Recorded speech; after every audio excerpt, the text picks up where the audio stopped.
diabética periférica. Este término me costó un poquito de trabajo para mí, digamos, ponerle el término adecuado: arteriopatía. O sea que la arteria tiene una patología, correcto. Diabética, bueno, por la misma enfermedad. Y periférica porque se trata exactamente de una arteria distal. En el caso de los diabéticos, fundamentalmente son las arterias de los miembros inferiores afectados. Entonces, ¿por qué no las venas están tan afectadas? ¿O por qué otras estructuras, como las arterias de los grandes vasos, no se mencionan acá? Porque en el diabético es casi similar a la persona normal. Y de aquí se deduce mucha información. Y van a ver por qué muchos de los estudios que se hacen vasculares en el diabético son innecesarios. Sobre todo porque se ponen a buscar digamos, a evaluar la arteria femoral en un paciente diabético, donde estadísticamente y también las investigaciones han demostrado que son tanto el paciente normal como el paciente diabético, en la arteria femoral no hay ningún cambio. Entonces, ustedes podrán decir, en un screening o en un triaje rápido, ¿para qué voy a evaluar la arteria femoral? ¿Y dónde está la clave? Y el punto clave está por debajo de rodilla. Esa es la clave, y eso no lo digo yo, eso lo dice ya todas las informaciones a nivel mundial. Es un gasto innecesario hacer una evaluación vascular rutinaria en la arteria femoral, en la arteria poplitea, salvo casos muy específicos.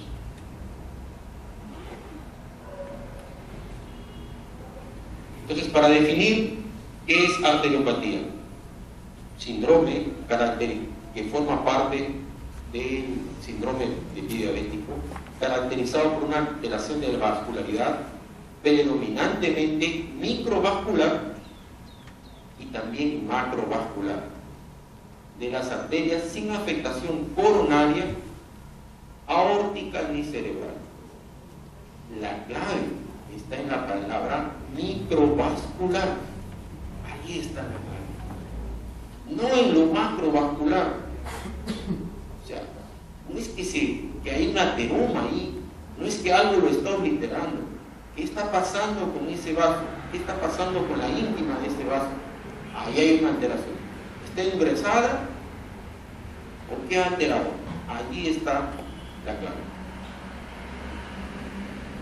La distribución topográfica de las arterias en el miembro inferior es fundamental para su evaluación macrovascular, pero un nuevo término está siendo cada vez más utilizado y se llama angiosoma, y tiene grandes ventajas en comparación al clásico término anatómico, sobre todo por su funcionalidad.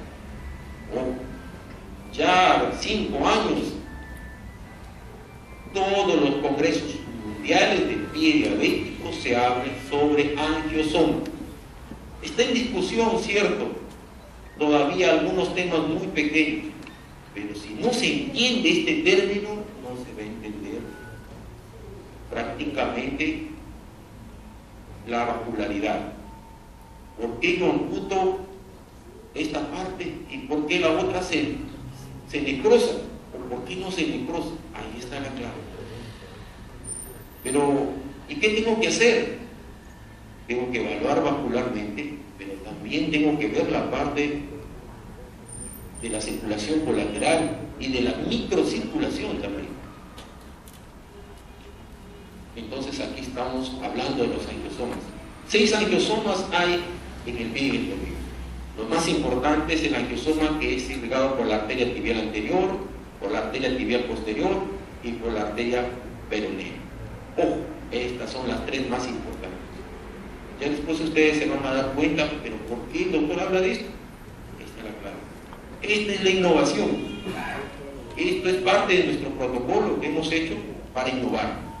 Porque si yo me dedico a hacer una evaluación de la arteria femoral, oblitea, la arteria femoral profunda y superficial, voy a gastar tiempo innecesario. Tengo que llegar a evaluar estas arterias.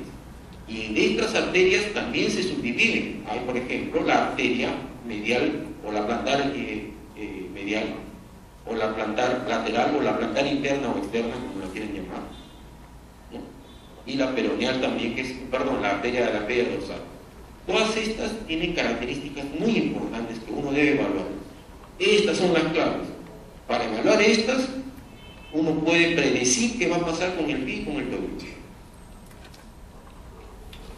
Entonces, ¿qué es el angiosoma? Es una unidad tridimensional anatómica de tejidos irrigados por un tronco arterial creado por Taylor. Año 1994, señores. El pie y el tobillo tiene 6 angiosomas, y bueno, ya los que les he mencionado. Aquí está una correlación entre arterias, es casi igual, casi similar. Y vamos a hablar sobre la patología. Dentro de la patología, la más importante es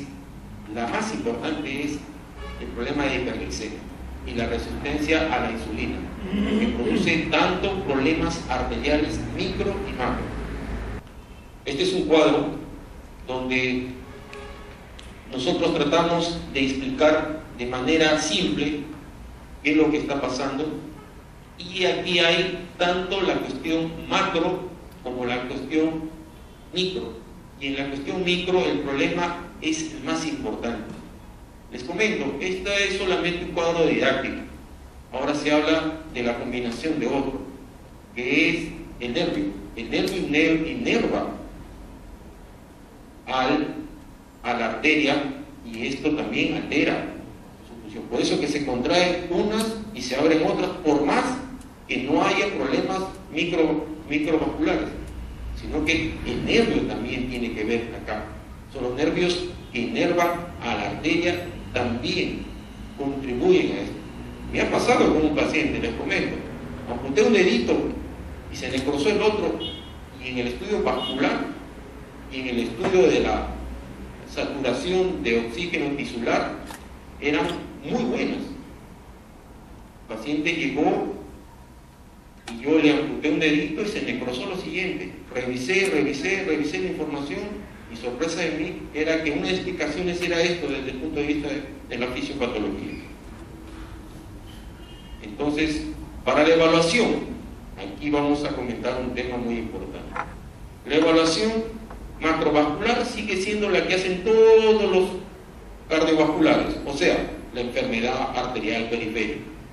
En otras palabras, lo que produce la aterosclerosis, lo que nosotros comúnmente hemos aprendido y hemos creído que esta era la clave. Entonces aquí hay clasificaciones según Fontaine, Rutherford, que es muy importante tanto para el tratamiento y para el pronóstico. Dentro de los exámenes vasculares que van más importantes está el Doppler pulsátil y hasta la angioresonancia, siendo la más útil y la de bajo costo la ecografía Doppler triplex o duplex, desde el comienzo del duplex al triplex. Se los comento porque ustedes dirán, pero ¿y el doctor es traumatólogo? Sí. ¿Y por qué se ha metido tanto esto? Porque me he visto en la necesidad de aprender ecografía. Yo hago estudios vasculares y se los puedo decir que mejor que un cardiovascular. Eso fue parte de mi formación europea. Aprender a utilizar un ecógrafo. Y les comento, había traductores lineales que no hay todavía en Perú, con una resolución de 15, que recién están llegando acá, experimentales en Europa. Entonces, yo en este momento trabajo con uno de 12 MHz lineal. Normalmente en Europa se utiliza 15. Esto es una gangrena establecida. Según la clasificación de Fontaine es una 4 y la Rutherford es una 6. Imagínense la necrosis, la gangrena seca, ¿no?, en esa zona. Les comento, este paciente es un paciente, todas las fotos no son sacadas de ninguna revista, por si acaso. Los cuadros, no. Todo esto está escrito en un libro y todo es de mi propiedad intelectual. y ya después les voy a comentar. Entonces, esto es un paciente en la cual se hizo una amputación de medio pie. La señora camina. La segunda fotografía es de una necrosis parcial, un paciente con una gran insuficiencia vascular, una enfermedad arterial periférica severa, que estamos haciendo curaciones avanzadas en él, plasma rico en plaquetas.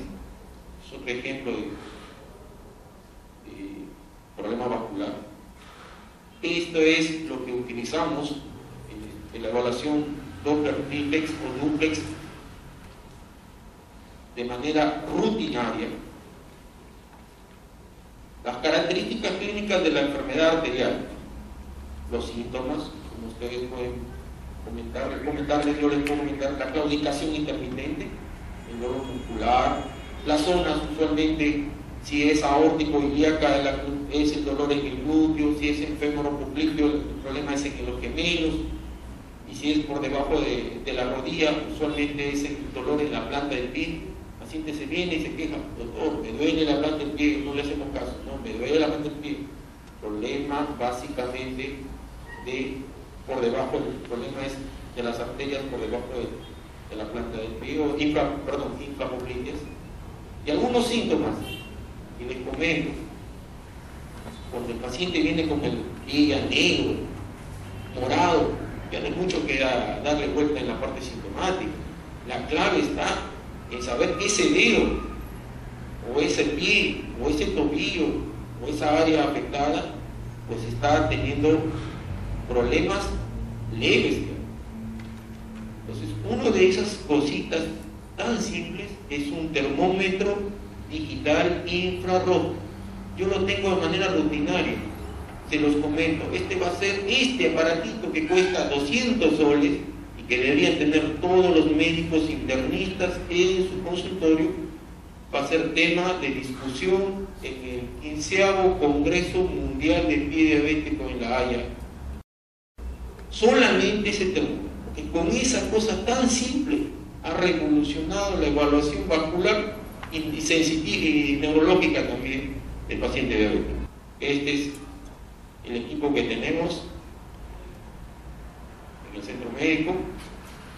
Es un equipo, por supuesto, un poquito relativamente avanzado. La clave aquí es el traductor lineal. Si yo no tengo un buen traductor, mala la calidad de la imagen, no voy a poder ver muchas cosas. Y este es el estudio ideal, la arteriografía o la TAP. Y la pregunta es: ¿y la resonancia, doctor? La resonancia no está buena, tiene muchas limitaciones. Ojo, porque sea la última tecnología más avanzada no significa que me vaya a dar más precisión. Les comento, el gol estándar es la arteriografía digital por sustracción, 100%, en enfermedad macrovascular del pie diabético o de la arteriopatía diabética periférica. No estamos hablando de la microvascularidad, ojo. Estamos hablando del 10% de la afectación del problema vascular en el diabético. O sea, casi nada. Esto es la clasificación de Fontaine, esta es la clasificación de Rutherford. Estas son algunas características de los estudios. Yo aquí voy a detenerme